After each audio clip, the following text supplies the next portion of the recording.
What is up, guys? We are back with another episode of Southern Arizona Sports Talks.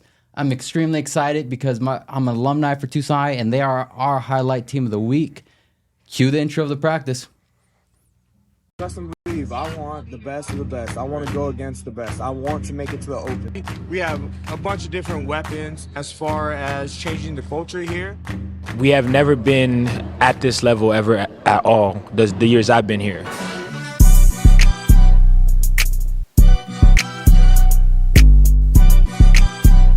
I have full confidence that we're going to win every game. We're going to go to playoffs.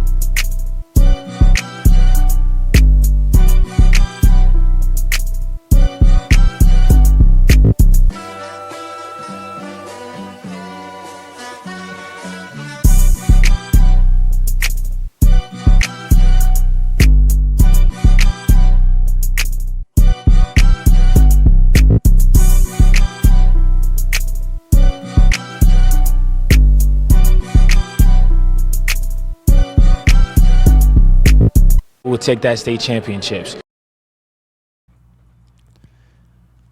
What is up, guys? So I have a special guest, the head coach at Tucson High School. How you doing, brother? Doing well, man. Doing well. Appreciate you guys' time. Appreciate you guys having me out here. Thanks for being on. So I got to ask you, brother, what's the difference between getting ready for opening day as a coach and as a player? And which one would you rather? Would you rather be a player or a coach when it comes up?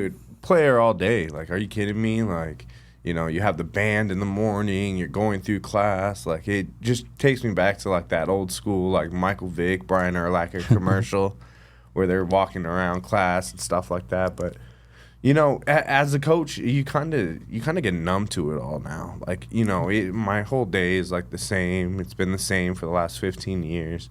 I'm superstitious, so that some of those things still. What's your superstitions, man? I'm a baseball player, and I have a bunch of them. Like, I would have to have the same socks, same breakfast, same everything before a game. Yeah, so it starts off like, you know, yesterday I don't eat anything till team meal, right? So I won't have anything to eat all of Thursday. Then team meal, we grub with the whole team. And then, you know, now that I'm the head coach, some of the things have gone away. Like, you know, like my job, right? Like, I don't have the same job I used to. But, like, when I worked the same job back then, like, I would always have the same game day fit throughout work. Now that I'm doing solar, I kind of am my own boss. So I don't have that same, like, uniqueness to my style. But really, you know, same shoes, all those type of things. And then, I mean, if we lose, like, everything goes to hell. And I change up everything. So... Same socks too, or no? No, not anymore. I used to, like, because I used to wear dress shoes. Like, I used to wear dress clothes. So my dress clothes, dress shoes, all that had to be the same all the time. But now I'm wearing freaking Vans and just chilling out. Laid back. Yeah. It's a bit different. But, you know, as far as game day versus, you know, being a player, being a coach, like, you're nervous all day. You're just anticipating it as a player. As a coach, you're like, let's get here. Let's make some mistakes. Let's do some great things, and let's go win a ball game. Yeah. Is it hard kind of not being on the field, like kind of not – you do everything all week to get prepared, but then when it comes to game time, you almost have almost no control about the outcome in a way? No. I mean, you prepare for it, right? Like, so it's tough to say you don't have no control. Like, you're not physically playing the game, but, like, one call can change the entirety of the game. Right, like accepting a going for it versus punting, or trying to figure out what field position you want, or how you're going to manipulate going for one or two depending on the math. And there's a whole bunch of things that go into it. So, like, I know I play a huge role in the game by being a game manager, right? And that's what we do as coaches. We just manage the game differently, right? Awesome. So, you know, I think special teams plays a huge role and factor in that. And then, you know, my captains, like our skilled players, like, they understand what I want, right? Like, we are synced in, like, defensively, offensively, and my coordinators know exactly what I want to do. So they follow my brand of football. So the three of us work really, really well together, and then their assistants help assist them for things they can't see, right? So that's why using headsets and everything like that. Yeah. It's so important. Yeah, that's all. So expand on that a little bit more. What does Tucson High football look like right now? What's your style of coaching, and kind of what do we got to look forward to coming up today? You know, coaching so long, there's one thing I've really understood is like hard work works, and either you coach it or you allow it. So what we coach and what we allow are two different things. Like, I'm not going to allow them to be, you know, whatever they want to do and, you know, just come out late or anything like that, because then it affects the whole nucleus of your team. Like, so I start off like, I'm very in your face, very matter of fact, no jewelry. You know, we all have to look the same, and it shows in our game, right? Like, now we're all playing together as one cohesive unit, and that's how it has to be. So as long as I'm on them and we're working extremely hard to our goals, and we understand our goals are a lot higher than most, then we have to just, you know, make sure we're hitting all those at practice. That's awesome. So kind of, we're going to take it back a little bit, because in this podcast, I really want to learn the journeys of everyone. Awesome. So tell me, what was it about football that made you like, I'm going to make this my life? And about rugby too, because you played rugby as well. Yeah, so, I mean, it all comes back to, like, being in, like, third grade, for me at least. You know, I played the flag football up until third grade. I finally convinced my grandma to let me play. Now it's third grade. All my friends are going to Mighty Mites, and I'm jumping up to Pee Wee because I'm just that much bigger than my peers, right? So now I'm playing against dudes that are 3-4 years older than me. And, you know, truthfully, I'm not getting a lot of play time. I'm an 8-play minimum kid at best at that time. And then, you know, you go through it, and then, you know, fifth grade, really everything changes for me, right? Like, I figure out football and everything like that. But I remember, you know, the first time ever playing football. And it's funny because I had a kid do it this year as a freshman. You know, you put on your girdle, and there's a part of your girdle. It's your butt pad. Like, you know what I mean? It protects your tailbone. And I didn't know that. So I wore the reverse and then put a cup on. Like, yo, there's a lot of stuff protecting my junk right now. Yeah. And then my coach was like, no, you have to put it on the other way and everything like that. So, like. Oh, so homie didn't even know how to put on gear or nothing like that? No. He didn't. I didn't at third grade, and he didn't as a freshman. So, you know, it was just funny, like it coming full circle, right? Yeah. So my journey started then, and, you know, like we talked about earlier, like, you know, I wasn't a big video game kid. Video games weren't that huge. I mean, they were fun, but, like, we were outside, like, all the time. So breaking bones, doing something fun. Always tackling, always doing things like that, and just playing backyard football. So I did that, like, all the time, and that's how I really fell in love with football. Then I started playing football, and I was all about football. And then sixth grade comes. I feel like I'm, like, you know, the best sixth grader in town. Like, I'm loving football. And then one of my buddies, Ryan Mattias, actually, he convinces me to play rugby. And I'm like, what the hell is rugby? He was like, oh, dude, you just got to come out. I go out, and next thing I know, like, it's a whole varsity high school rugby team, and it's me and Ryan. He's in 7th grade, I'm in 6th grade, and we go play. Oh, you're going against high schoolers already? Yeah, I was going against high school kids. Oof. So it was a lot of fun, but, like, you know, it really set me up for my collision sports career, right? Like, so I'm playing rugby, he's playing rugby. You know, Ryan ended up going and playing for the USA Eagles rugby team. He played at the U of A with me. He just got hired as the head coach of San Diego State. So shout out to Ryan Mattias. So we're doing those things. I'm coming up through it. You know, I'm loving football, and then boom, I get hit with, like, a super bad, like, eye contusion, like, broke a couple bones in my face and everything. So I had to get sidelined for a little bit. And I remember, like, I'm crying, like, I'm all upset. All I want to do is play football. So, like, I think, you know, it was like I forget the exact date, but my return to play was going to be so late. And I remember taking that doctor's note and, like, scribbling on it to change the date. Yeah. And, like, my coaches knew, I think, too, but they were like, if he's cool with it, grandma's okay with it, like, Zach loves football, Zach gets to play football. So, like, that's kind of how it came up. And then I got the opportunity to go play at South Point. So I was like, at that time, I was like, what's South Point? And you know what I mean? Like, I had no idea. I didn't really know who Coach Benet was, but I knew their defensive coordinator, Joey Bernier. You know, he had looked out for me a lot in middle school. You know, I wasn't doing the best things in middle school. So he looked out for me, got me on the path, went to South Point. And then that's when I realized, oh, like, I needed to be here because it's not a game no more. Like, this is real life. Like, this is all you do is, like, you work out, you know, take care of classroom work. You know, you like the classroom is super important. You have, you know, a better understanding with God and your faith, and then you hone in on football. Yeah. So that's what we were conditioned to do, right? In weight room, all that.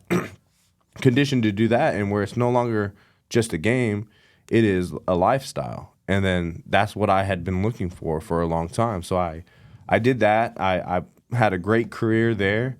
And then, and I wasn't allowed to play rugby, though. He had stopped me from playing rugby my freshman year. So I stopped playing rugby. And then senior year, I got back into rugby. And then, so now I'm playing rugby again. I hit up Ryan. We're on the same travel team. We make all-star teams, all that. And then I get the opportunity to play at the University of Arizona. So then I started doing that for legendary coach Dave Sitton. Learned a lot of life lessons from him. God rest his soul. And, so as I'm playing there, one of my mentors, Dean Greenberg, he's like, hey, Zach, you should come coach. I'm like, I'm not coaching. What are you talking about? I'm a freshman in college. That does not, that's not something I want to do. Coach rugby or football at that point? Football. Oh, sure. So he was like, oh, just come check it out. I'm coaching at Tucson High freshman. And then he lists this coaching staff. And I was like, oh, yeah, I think I'm going to go be a part of that coaching staff. I think it was the best freshman coaching staff I've ever seen. It was me, me, Dean Greenberg, Eric Rogers, who was the coach at South Point. Now he's coaching at Basha. We had Benny Smith. Benny Smith, best friends with Drew Brees, was quarterback at Purdue, ended up switching to safety because of Drew Brees. And then I can't remember his name right now. We had Joe Longacre. He was a offensive tackle at the University of Arizona. He had just finished, so he was over there. And then, oh man, I can't remember this other guy, but he was the Crimson Chin. But he was the tight end for Tom Brady when they were at Michigan. Oh, so our staff was loaded. Yeah, an all-star coach there, all-star team of coaches. Yeah, so I was like, let me just hone in on this. Let's figure it out. What were the main things you learned from them to be a coach? Because you were with your all-star group. What were things you learned from that? Yeah, just the way they attack the game and how knowledgeable they are about the game. But you know what I mean. At the same time, I'm a freshman in college. I don't think I retained too much of what was going on. I was just out there, do what you got to do. In college, Thursday nights is the night you go out. So it's boom, win a game, go out. Yeah. No, you know what I mean? I probably wasn't doing the best things. But then, I felt some type of way. I'm not going to say I didn't. I'm a South Point guy. I'm coaching at Tucson High. I didn't like it. The culture wasn't the same. The buy-in wasn't the same. So I was like, yeah, I'm not doing this no more. And then one of my other coaches hits me up the following year, and he's like, Zach, come coach Pop Warner. I'm like, I'm not coaching Pop Warner. He was like, yeah, just come be the defense coordinator. I was like, all right, I guess I'll go out and try it. And I fell in love with it. That's when I really fell in love with it. And he would pick me up every day. I remember Mike Guido pick me up every day, take me to practice. And I would coach, junior midget, 13-year-old kids. And it was a lot of fun. I liked it. I enjoyed it. But then the parents kind of I didn't like that aspect of it. So I got out of it. And then Dean hits me back up, asked me to go coach at Mountain View. I'm like, all right, I guess I'll go do that. And, I did the varsity over there. That was my first varsity gig. He tells me about it. I go do it. And I had just finished up playing rugby at the U of A. So I went and did that. Got to coach Stan Berryhill. Got to coach, under Bam. It's so funny because that first group of kids really changed my perspective on coaching, right? I have one of them on my staff right now, JP, you know what I mean? And I actually have two. Paul came over as well. So it's I've always been really tight with that first class of seniors that I coached because we were so close in age. You know what I mean? What was kind of special about them? Was it just a hardworking group or? They were hardworking. They were really hardworking. The running back was really, really good, Richie, and they were super hardworking. But they just wanted to learn everything about me and how they could be better and apply it to their game. So that's what I really liked. It felt like Bam was changing the culture so fast that they were all bought into. Yeah, we're doing this now. We're gonna be, like a program, and I respected that. So I gave them everything I knew, and then at the end of the season. It was just, back to the drawing board. What am I doing? And then me and Coach Benet finally crossed paths, and he was like, what are you doing? Come home. And I was like, you're right. All right, I'll be there. And then I went to South Point, started off as the lower level, coach. I was running the weight room for the JV and freshman teams. So I was doing all of that, and then out of dumb luck or just me working my tail off, Coach Benet recognized something in me and gave me the opportunity to coach the running backs at South Point on the varsity team. And at that time, we had a really good one coming up, and that was Bajan. Yeah. And then, after that, after learning from that coaching staff, coaching someone of that type of caliber, I knew I had to, excel in a lot different way. And the season before that, I was still on JV. All those kids wanted rugby. They had known about my rugby background. So they asked me to put a team at South Point. So I did. So then, for... Was that their first team ever for rugby? Yeah, I started the program there. So I brought rugby to South Point. And then when I brought it to South Point, Brophy created the team. Cienega created the team. And then a lot more teams started adopting the high school instead of just the club. Yeah. So it was cool, man. So you basically brought rugby to Arizona in a way. I wouldn't say all that. Maybe Tucson a little bit. All right, guys. So we got to take a break for our ads. We'll see you in a little bit. Want a look that turns heads? The talented barbers at D's Barbershops are here to bring your vision to life. Whether it's that slick fade, style trim, or that bold new style you've been dreaming of, D's Barbershop got you covered. Located in the heart of Grant Road Industry Center, open Tuesday through Saturday, 9 a.m. to 6 p.m., 1842 West Grant Road, Tucson, Arizona. D's Barbershop is a place where style and swagger collide. My name is Philip Aguilar.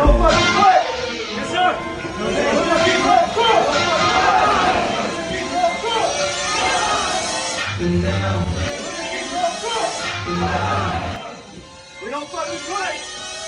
We don't fucking play!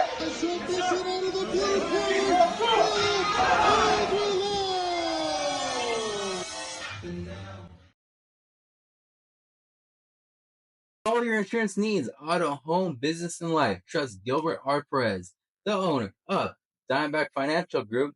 Give him a call for a consultation, 520-304-4303, or shoot him an email at gilbert@vbackfg.com for a consultation. Get ready to elevate your wellness game, because this show is brought to you by the incredible Be Renewed and Refuse, located at 5244 South 12th Avenue, Tucson, Arizona. Be Renewed and Refuse is the ultimate destination for top-notch rejuvenation and aesthetic treatment. Check them out. And we back. So one of the questions I had was, what's the difference between coaching football and coaching rugby? Is it similar? Are you almost harder on one group than the other? How does that really work? Yeah, the cultures are completely different, right? I still believe hard work works and everything like that, but coaching football, everyone watches football in America. Everyone knows what football is.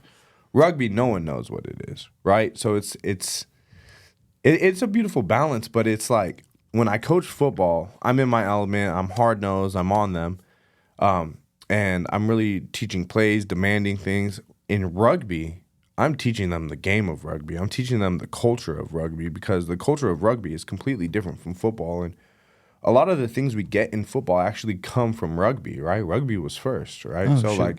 when you hear touchdown, that's equal and equivalent to a try, right? But how you get a try in rugby, you have to touch the ball ground down. Yeah. So touch down, right? And there's a few other things like that. And the line of scrimmage is, that's where a scrum is formed and stuff like that. So it's pretty cool, but coaching rugby is so much fun because the parents don't know what the hell is going on. So I'm not hearing that from the crowd or anything like that. So that's the difference. There's a big misconception about what rugby is, and they think it's this brutal, crazy sport. And, it kind of is, but it's so much more sophisticated than that. Yeah. And that's what I really enjoy about coaching rugby is no one knows what it is, but it's a super intense sport, and it's like soccer. It's go, go, go, go 90 minutes. There's no breaks, right? There's a halftime, that's it. And the only time you're coming off the field is if there's a blood sub. So you have to have, the cardio to play 90 minutes of, football, kind of, right? You're not getting bailed out by a whistle. That's crazy. It's pretty cool, but, Football, I love it. It's my passion. I also have a huge passion for rugby, and when that time comes, I'll jump back into rugby. Yeah. But right now, Start a program up at Tucson High. oh yeah, that's the goal. But it's I have 4 kids, so it takes a lot of time. Oh, and shoot. I'm not willing to sacrifice more time to coaching right now at a rugby level. I rather oversee it and get my guys in there to start doing it. So that is a plan of mine, though. Heck yeah. What was it like at South Point? Like, would you have to convince kids to hey, come try this new sport out or something? Or what was it like trying to get kids? So at first, the kids I were coaching really wanted it. So I asked the athletic department one year, and they were like, no, we're not ready. Then I was like, all right, fine. And then the second year, I asked again, and then all the players started asking, and a lot of big donors started asking. So they were like, all right, let's give it a try. And we went to state championship. We didn't win it, but we went the first year. Oh, shoot. And then that had a lot of buy-in. And then, I'm a football coach, so now I'm getting all the football players to come too. So now I had all the football players, wrestlers, everyone was coming to play rugby. And we were doing really, really well. And then the COVID year happened. And, we were undefeated, and we were blowing everyone out. And then COVID happened, and we had to stop in the middle of our season, which sucked. You know what I mean? I think at that point we were maybe 10-0, just beating everyone. Playoffs is about to start. End of season, nothing happens, no winner. And then that following year, South Point elected to not let us have a rugby team because it was too close contact. And then the year after that, it was just, everything was gone. You know what I mean? And it really was not just South Point rugby, but rugby all over America, and especially, Arizona, rugby kind of died a little bit. Yeah. So that was tough. That was a huge blow. But, it's starting to come back and everything. And I truly believe if rugby players and football players, they work the same. You're doing the same type of things. You're running, you're tackling, you're just not blocking, right? But you're being physical all year long. You're learning how to fall, you're learning how to catch, and you're going to get, 1,000 more reps of everything. Becoming more gritty every day with that. Yeah. So I truly believe a great football team, and then you play rugby, now you're going to be that much better in football that following season. Yeah. There's no off season and tackling and all of that. So your skills get that much sharper, right? And it's just, it's just constantly moving and doing things. That's how you get better, just repetitions. Now you're getting more repetitions, and they're cleaner repetitions. You don't have pads on, so you're going at a slower pace. By the time you get pads on, now you feel invincible because you just had 10,000 tackles in a season with practices and games and everything. Now you're lumped into it. Now you're just that much better. Yeah, that makes 100% sense.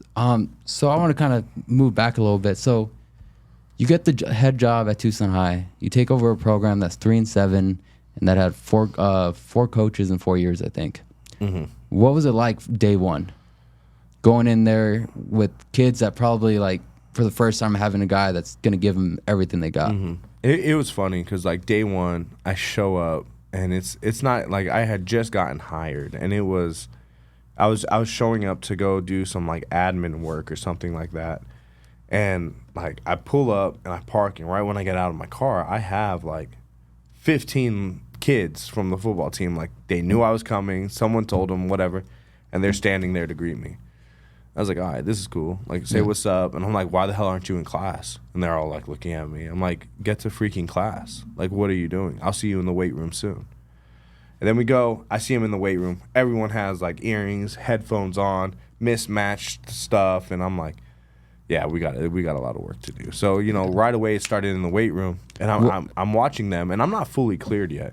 And I'm watching them. And they're working out, and everyone's doing their own thing and chit chatting, and I'm like, I cannot do this. So immediately I blow the whistle, get them all huddled up, tell them grab a 45-pound plate, and for the next hour they just did whatever I said, and that was welcome to Tucson High. Things are gonna change now. Yeah. And then it was cool because those seniors could have really turned on me. They could have been screw this guy, we're not doing that. Instead, they bought in. They wanted to salvage whatever they had left of their high school career. And, we were led by Prince Magusha, and he really bought in and made the team buy in. And, that senior group really came alive. I mean, we had some bumps in the roads, but we weren't getting blown out like Tucson High had used to be getting. You guys are blowing out, guys. Your last game, you were 81-0 against Nogales. School record, by the way. But oh shoot. Yeah, so it was pretty crazy. But you get on them and they hone in, and the seniors were just like, we're losing close games. Like, we need to lock in that much more. So then they start locking in more and more and more, and then we just go on a tear the last few games, the last 4 games of the season. We just start really coming together as a team. What was the kind of reaction of kids? Did you guys have guys quit all of a sudden? Because with me, I was in college, and all of a sudden my coach actually gets fired for violating COVID rules. Okay. And then we get a new guy, and it's kind of like 100% different. We're having guys quit left and right because they just couldn't handle it. Was there a situation where like you kind of see these guys aren't going to make it because they can't handle this new style? No. Actually, it was like the opposite. Like, young kids want to get coached hard. So once everyone knew what was going on, and a T-shirt goes a long way. Yeah. Give them a T-shirt, give them some shorts, give them another T-shirt, feed them. Right now they're like, oh no, this coach, like, he knows what's up. So like, just by doing the little things, now all these kids want to come out and like get the T-shirt, get the jersey, even if they're not going to play, they're going to be on the sideline. Yeah. Right? And the whole thing about team is like, I don't give a shit if you are the last kid on our depth chart. You have a role on our team, right? And that role might be doing stats, might be filming, or that role might be getting the varsity team ready because you're a good scout team player. You're watching the film of the team we're about to go against, and you understand your assignment to help the starters that much more. Right? And when you see, like, when that happens and then we're beating teams and now those dudes get to go in, the starters are invested. They're watching. They're cheering on their teammates. So that's how it has to be. Of course, you're going to get some of the kids that rebel against that style of coaching and everything. They don't think they're starting, or, they were the best player before I got there and now they, don't think they have to work as hard. Well, I don't care. Like, great. You're good. I don't need you in my program if you're going to act like that. So leave. Yeah. And, once I think they saw me doing that to some of the really good, talented kids, they were like, okay, like, we're not going to act like this. We got to act a lot better, and that's what changing the culture is. That's awesome. So last week we had Jess Gerns on, who's a football legend, and he really talked about that as a coach, you're not just a coach, you're also a figure in their life to help them to get not only the next level, but to college. Mm-hmm. And one thing when I was researching you, saying you're already raising the GPA of your football team. How are you doing that? Are you establishing more study hall or? No, it's still the same study hall hours and everything like that. But you just have to let them know, like, this is a complete buy-in. Like, if you need tutors, I'll go get you a tutor. Nutrition goes a long way too. Like, being able to feed these kids. Like, now they're like thinking, their habits are changing. Right? We did 6 a.m. lifts, so start out the day. You're already pushing your body, and I truly believe if you have a good start, everything else will fall in place, right? Absolutely. So our team GPA was like at a 1.9 to 2.1, depending on where we were at in the season. We were able to get that all the way up to a 3.0. That's right? crazy, and that's as a program. So I knew that was going to be very, very important. That was one of the things I wanted. Like when I was getting interviewed, I said our grades will go up, right? Because the way football works now, I believe, in our community, football is first for the school. It's the first sport to be played, and it sets the tone for that school year. If you have a good football team, a good football program, you're going to have a good school year, right? Because everything else will fall in line. It's just naturally how it works. Like, look at, South Point. Look at just all the big powers, right? You have a good football team, you'll have a great school. I truly believe that, and that's what I'm trying to, show with us, right? It starts with our GPA, it starts with us in the weight room, and then it's with our nutrition and everything else, and then we'll go win some games, right? Heck yeah. So you had the opportunity to coach B. John Robinson. Yep. Just talk about how is that? What makes that guy so much better and different than kind of everyone else? Because the guy's killing it at the NFL. And what was kind of his style like? Would he just a guy that's always in the gym? Mm-hmm. Or I think faith comes first, right? His faith is the highest thing for him, and I believe that, you know, having that great of a relationship with God and putting God first and everything like that, that he has been blessed, right? He has this natural talent that no one else has. But the difference is, I mean, I would say a lot of people actually have close to that talent across the nation, maybe not here in Tucson, but he's a generational talent. But when you have a generational talent that knows hard work and has that grit that will outwork everyone and has that mindset, now you got a Hall of Fame player. And I think that's what Bajan's going to be. Like, you know, he is going to outwork everyone because he always thinks someone's outworking him, right?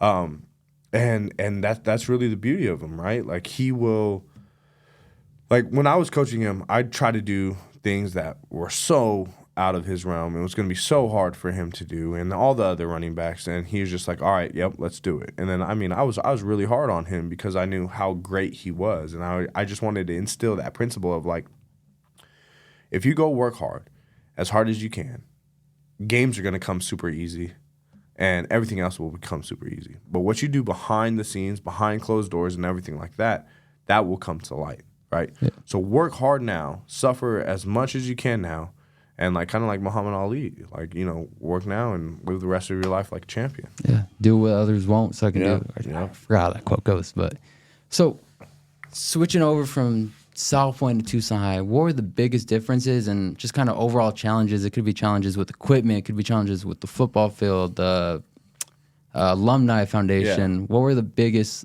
obstacles that you had to face your first year? Well, the first, you know, right when you get there, you know, money is a huge thing, right? Like, you need to make sure that you're funded correctly, and didn't have a booster club at the time, didn't know where to get money, and, you know, when I first got there, the whole program was sharing one jersey, right? There was a home and an away jersey the whole program wore. So if freshmen wore it on Thursday, it was getting washed for varsity to be ready on Friday. Dang. Yeah, it was a mess, right? And, you know, so, you know, I had to start reaching out to people, and, you know, Donnie at Get It In, you know, at a drop of a dime made sure that we had brand new jerseys. And, you know, there was a little snafu at first, but he made sure to right all the wrongs and make sure that we were set up how we needed to be. So shout out to Get It In, you know what I mean? You see them all over the youth level right now. And then, you know, Levi Wallace. You know, Levi Wallace is a huge, you know, he plays for the Broncos, huge Tucson guy, loves Tucson, you know, and ask him, and he said, Zach, whatever you need, helmets, whatever you need, I got you, right? He wants to see Tucson High do well. So between those two people, they made it happen. We were able to get black jerseys, everything like that. So money was a huge thing. And then just, you know, administrative buy-in, right? Like, I came there to shake things up, and I don't know if they were ready for things to be shaken that quick. You have any trouble with higher-ups or anything like that? Because I was talking to Jeff Skearns, and, man, he was battling the admin and everything like crazy when he was at Rico, Sabino. It's just they're not. I don't think they're ready for the change, right? Like, because, you know, it's a complete 180 of what's been happening there, and, you know, we've had our battles, but, like, we're working together and we're working in the right way. It's just there's certain things they need done on their end, and there's a timeline that I need to do better on and have them do better on. Hey, Coach, let me ask you a question. Yeah, I got you. Here in the director box. How does the community help with some of this administrative stuff from, like, whatever has happened at the district or whatever? How does the community help with the buy-in from the school and the district? What can they do to, like, help your program out a little bit more? I know money's probably something we could always say, hey, let's contribute a little more. We can do more with it. But what about the I guess you would say the bureaucratic aspect of it? I'm sure there's things and challenges you come across. So they have, like, some of them, like, you know what I mean? Like we have a T Club and a Badger Foundation, and what they've done is they've really, you know, have been my voice when sometimes I'm not heard, right? Like, because it's like those are the ones I have to go to like try to get funding for certain things. Like, hey, I need this, like, but then they don't agree that they should be paying that. They think the school should be paying that, and vice versa. And now everyone's like fighting where it's going to come from. I'm like, well, I still need it, so go get it now. So it's like, it's one of those things, but, you know, I think it's worked out well. Like, you know, they're starting to come by a lot more, and my biggest thing is with them is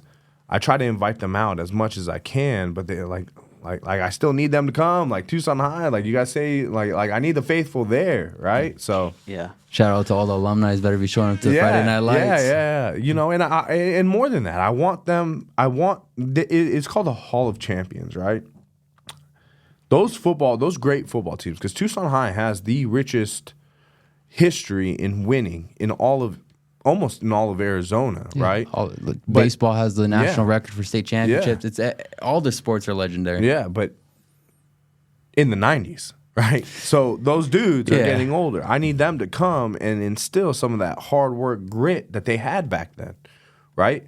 So I want all of them to come to Tucson High and be like, this is how things were done. Yeah. Right. Do you think it's a lot different now than, I know we talked about it before, but do you think it's a big difference in like 10 years ago when you were in high school? Yeah, definitely. Like you see it. Like I said, like kids aren't going and playing football for fun no more. Yeah. They just do it like when they have a game or when they have practice. They're not living it 24/7. Like that's what I did. Like we played football all day long, and then the lights, street lights come on.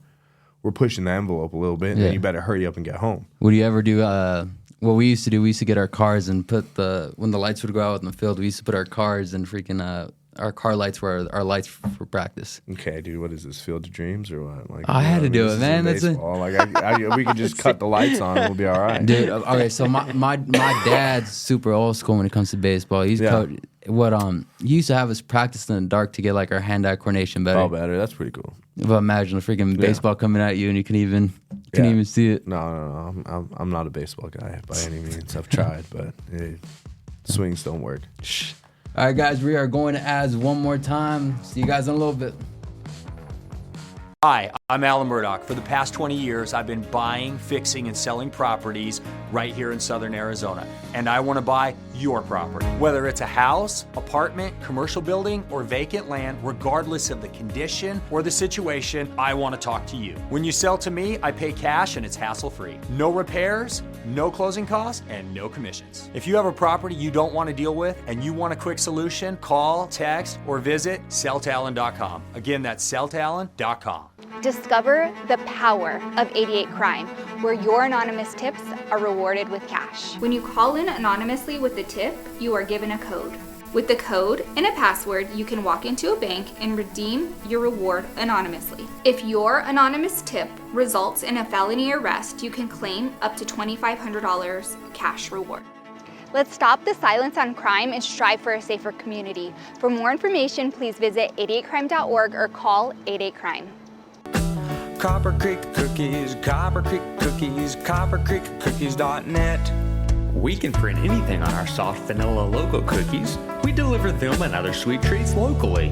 We are located at 4249 West Ina Road, Suite 121. Call us 520-300-1131. We bake smiles. Copper Creek Cookies, Copper Creek Cookies, CopperCreekCookies.net. This show is sponsored by Jet Sports Training, building speed, agility, and power from youth to pro.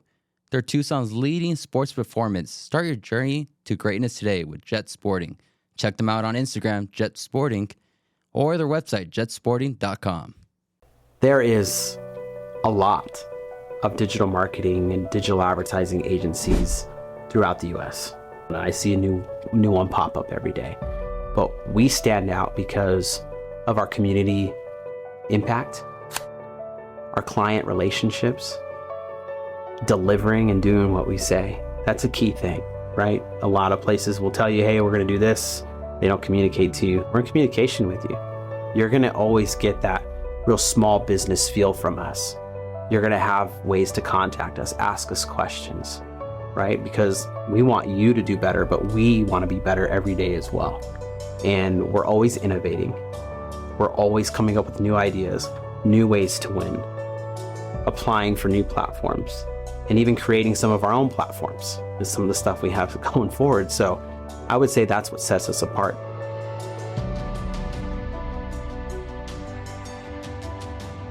Now.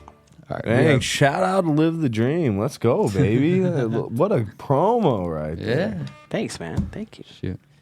So with me, I've had mentors all my life. Coaches are really good at building relationships because it's important to have a relationship with your leader, basically. Mm-hmm. How do you keep building relationships with your guys here at Tucson High, and why is it important to build these relationships? I think you just got to be genuine, right? Like, a lot of people who know me will say, like, I'm a pretty genuine person. Like, I'm going to tell you the truth always, no matter what, if you like it or not, right?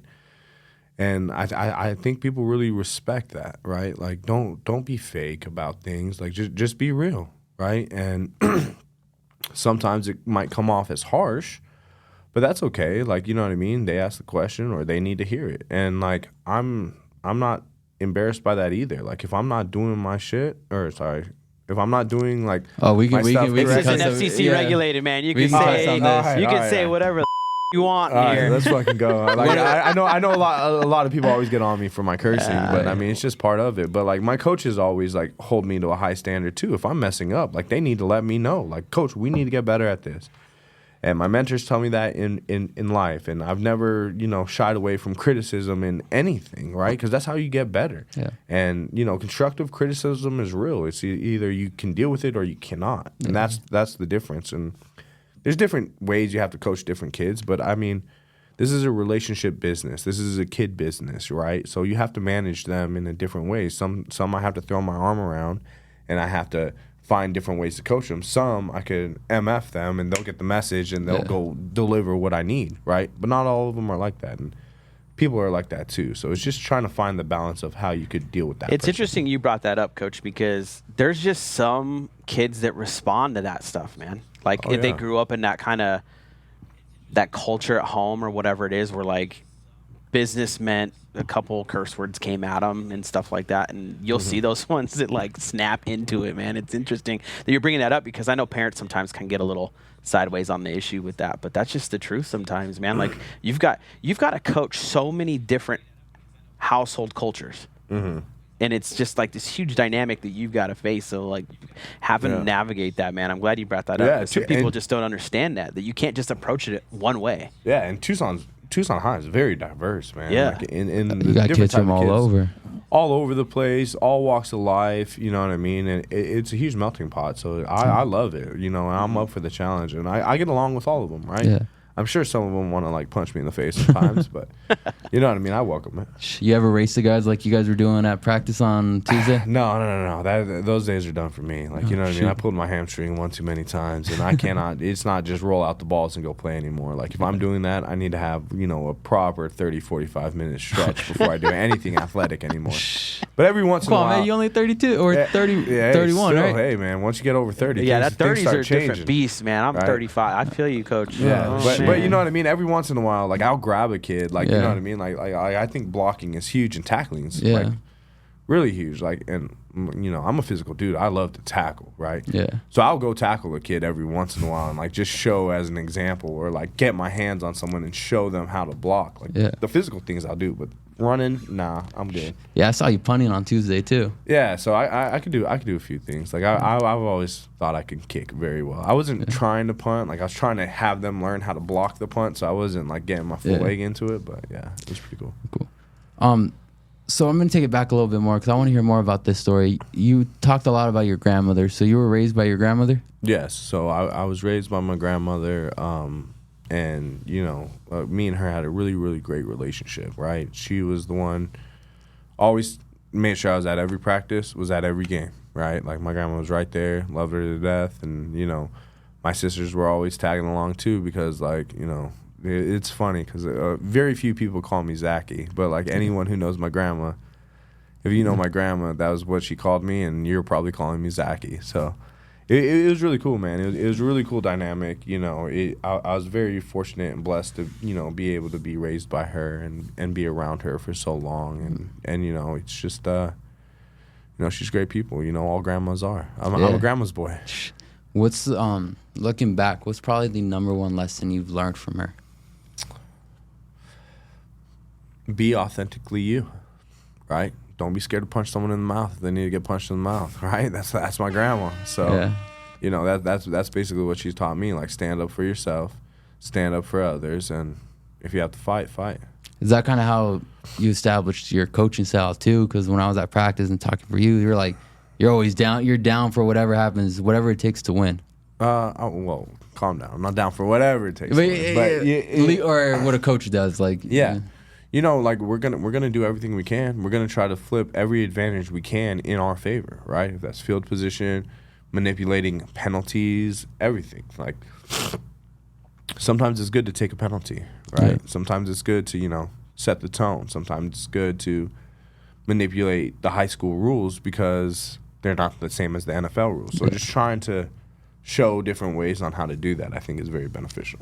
Speaking about setting the tone, freaking when my freshman year when we played in the state championship game, my coach was like, "All right, we're hitting the first guy to set the tone." Yeah. The first guy at bat, freaking boom, right in the back, set the tone. Perfect, dude. I love it.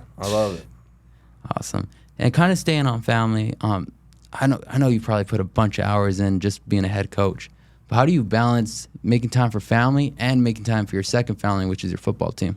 So I struggle with it. I'm not gonna lie. I'm not gonna say I'm perfect. Like 8 o'clock, my phone's going off. Like, get your ass home, right? So trying to make sure I do all those things right. So keep my wife happy, keep my family happy, but more importantly, like, I have the coolest job in the world. I'm a football coach. I get to bring my family to work every day, right? So my kids being there is huge, right? I need to see them. They need to see me. They get to see me work.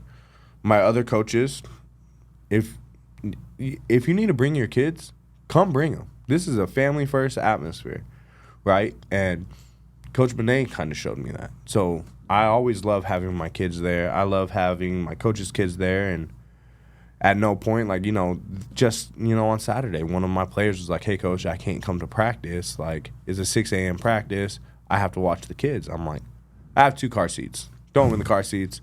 Make sure they're up." We were a little bit late, you know what I mean? Everything's expected when there's little kids involved. But, they got to come to practice. They got to be my assistants for the day, and they were running around. And our Saturdays are crazy. We have practice, then we lift, and then we watch film. So they got to see all 3 of those things, and they got to see how amazing their older brother is. That's awesome. That's awesome. Like what my coach said, I'm giving you guys everything you need. There's no excuses. Mm-hmm. So for you to kind of do that kind of shows like you're gonna do anything you can for your players. No, for sure. I mean, like, we have kids traveling from all over the place, and our coaches will go pick them up if they need it, right? Like, we are a players first program, and we understand there are a lot of things that happen. Just keep us involved. Let us know. Like, we'll work around it, and there's a solution to all problems. I just gotta know what the problem is. I'll find the solution. That's awesome. So what do we have to look forward to this season? Who are the stars coming up? Who are the up and comers? Who do we need to keep an eye on? Well, I have a really, really good freshman. Ezra Spivey. I would say, pound for pound, he's the best freshman in town. Ooh.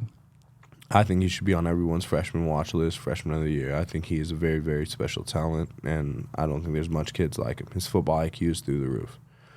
And then some of my sophomores, I have Isaiah Tadeo. He plays, guard, a little bit of linebacker, a few other things. I think he's going to be very, very good.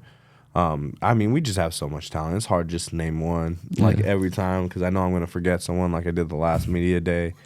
One of our emerging juniors, is Ollie Simmers. He was up at the OT7s and everything like that. Dude's blazing fast. He's in your face. And, his style. Like, I really like his style. Like, you know what I mean? Like, he's not your typical high school kid. Like, he is. He's very unique. Has his own little clothing brand and everything like that. So. Dang! He's already an entrepreneur already. Yeah. He loves like the graffiti aspect of life and stuff like that. So I really, really appreciate that. And he has like that same style of play. Like, he's a good kid, man. I like him a lot. And then senior, Kevin's a big senior for us, who I think is going to do very, very well. But, head top to bottom, like, I have freshmen making plays. I have, sophomores. I have a few sophomores that's starting. I have a center that's going to start this year. You know what I mean? Javier. I think he's very, very good. Isaiah Reyes, like, are you kidding me? Like, we were fortunate for him to come over from Foothills. Like, he's going to lock down our line for us this year. He's a big, nasty kid that I think every offensive line needs. So I can't wait to see him get after it and maul some dudes today. And then, defensive wise, I have this like little itty bitty defensive tackle that is just all heart, and like his game shows, right.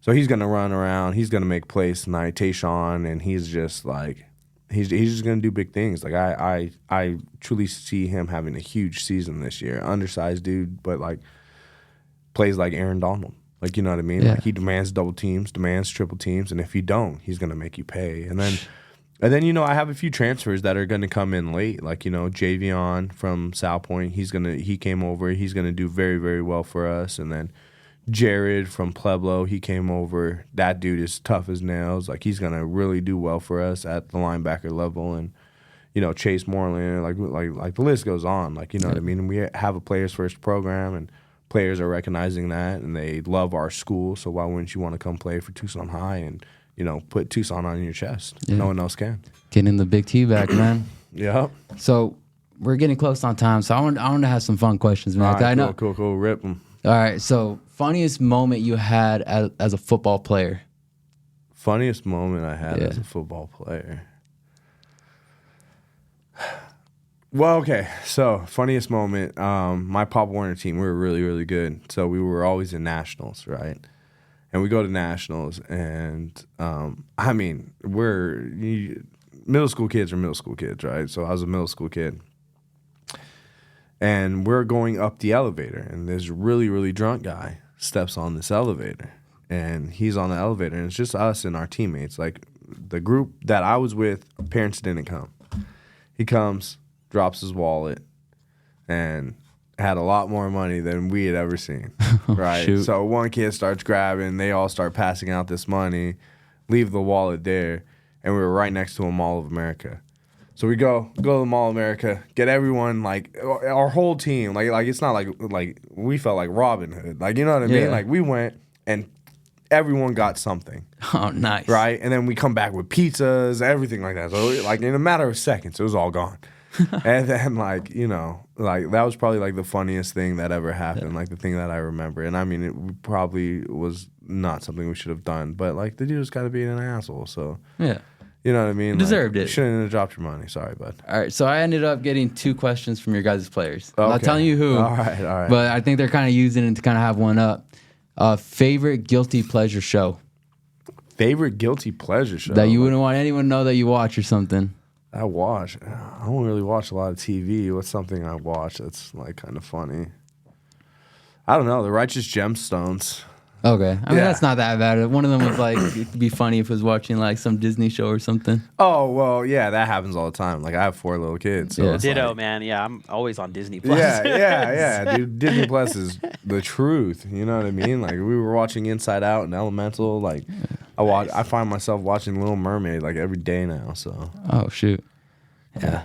And then last one, guilty pleasure song. Guilty pleasure song. Like, I don't even know what that means. Like, I mean, like an embarrassing, like you wouldn't want someone to see it on your playlist. Like you're listening to Celine Dion or something, like on the regular, no, on the drive. like, you know what I mean? Like, I just put myself, like, honestly, to be completely honest with you, I don't listen to music really.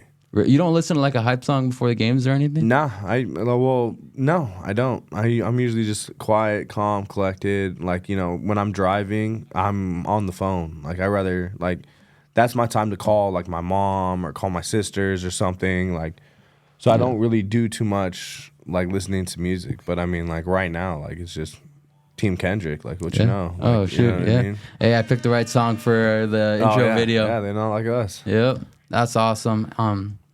Thank you for being on, man. Good luck today. Go kill South Mountain. And good luck for the rest of the season, man. I'm excited. Like I said, I'm excited for you guys. Come up with your camera. If you're that excited, you know, come Dude, I'll be there anytime you want. All right, anytime. 7 o'clock in South Mountain. I'll see you there then. Oh, bro. Hey, pay my gas and I'm down. Dude, jump on the bus, bro. Let's go. Jump on the bus. I'll do that. Yeah, I'll do that sometime this year. Thank you, guys. See you guys next week. We got Miranda heads coach. Thank you, guys.